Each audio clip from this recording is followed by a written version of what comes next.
বন্ধুরা, আজ আমি তোমাদের সাথে শেয়ার করব নিরামিষ ছোলার ডালের রেসিপি। ছোলার ডাল আমরা বাড়িতে সচরাচর প্রায় বানিয়ে থাকি, আর এইরকমভাবে একদম সাধারণভাবে রান্না করলেই এর স্বাদ এত সুন্দর হয় যে তোমরা না দেখলে বুঝতে পারবে না। তো দেখো, আমি এখানে 500 গ্রামের উপরে ছোলার ডাল আছে, আর সেটা ভিজিয়েছিলাম, তারপরে অনেকটা বড় বড় হয়ে ফুলেছে। আর এটাকে ভালো করে কড়াইয়ে সেদ্ধ করে নিয়েছি। আর এদিকে দেখো, তেলে ফোড়ন দিয়েছি শুকনো লঙ্কা, তেজপাতা আর গোটা জিরে। এটা সর্ষের তেলেই ফোড়নটা দিয়েছি।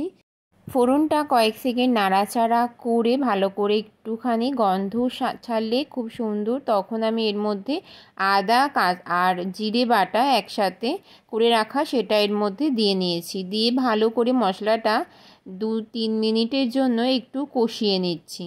মশলা যত কষানো হয় রান্নার টেস্ট ততই সুন্দর হয়, তো সেই কারণে অনেকক্ষণ ধরে একটু কষিয়ে নিচ্ছি।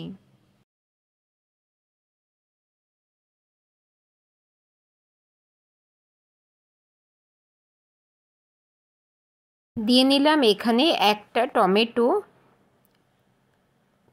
দিয়ে এইভাবে আবারও নাড়াচাড়া করে ভালো করে কষিয়ে নিচ্ছি। আর কড়াইয়ের মধ্যে নরম হয়ে যাবে এই টমেটো এইভাবে কষতে কষতে।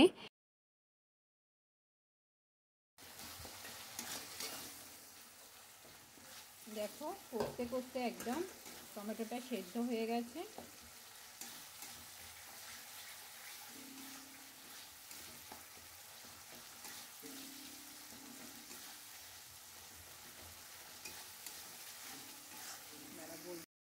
এদিকে দেখো, ছোলার ডালটা খুব সুন্দরভাবে সেদ্ধ হয়েছে।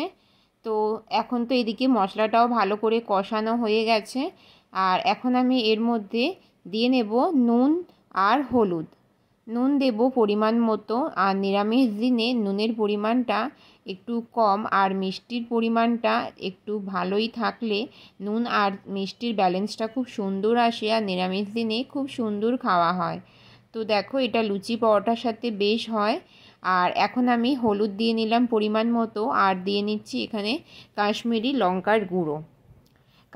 লঙ্কার গুঁড়ো দিয়ে ভালো করে আমি একটু নাড়াচাড়া করে নিচ্ছি। আর স্বাদ ব্যালেন্সের জন্য অবশ্যই এখানে দিয়ে নিচ্ছি চিনির পরিমাণটা একটু ভালোই দিলাম, কারণ নিরামিষ দিনে মিষ্টি মিষ্টি একটু ভালোই লাগে।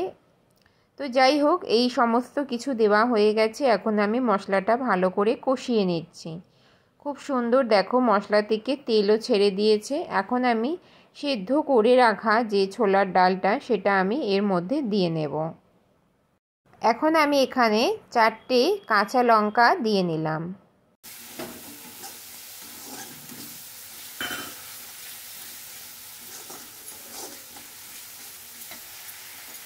গ্যাসের ফ্লেমটা আস্তে করে করে মশলাটা ভালো করে কষিয়ে নিচ্ছি।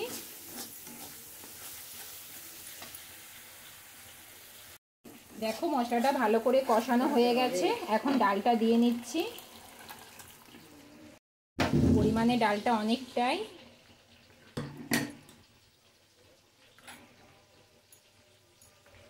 দেখতেই পেলে মশলাটাও কিন্তু সম পরিমাণই দেওয়া হয়েছে। একটু ভালো করে নাড়িয়ে চাড়িয়ে মশলাটার সাথে ডালটা নাড়িয়ে মিশিয়ে নিচ্ছি।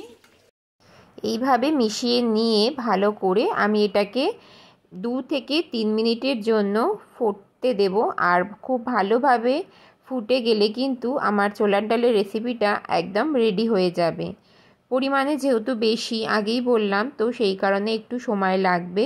আর দেখো, খুব সুন্দরভাবে দেখতে লাগছে। তো এখন আমি এটাকে গ্যাসের ফ্লেমটা জোরে করে দিয়ে ভালো করে ফুটিয়ে নিয়েছি। কিছুক্ষণ পরে আমি নামিয়েও নিয়েছিলাম। দেখো, ছোলার ডালটা ঠিক এইরকম হয়েছে। আর বন্ধুরা, আজকের ভিডিওটা তোমাদের কেমন লাগলো অবশ্যই কমেন্ট করে জানাতে কেউ ভুলবে না। আর এই ছোলার ডালটা আমি সার্ভ করেছিলাম লুচির সাথেই ছিল আলুর দম আর সুজি। এটা নিরামিষ দিনে ভালো যায়। তো চলো, আজকের মতো ভিডিওটা এখানে শেষ করলাম। টাটা।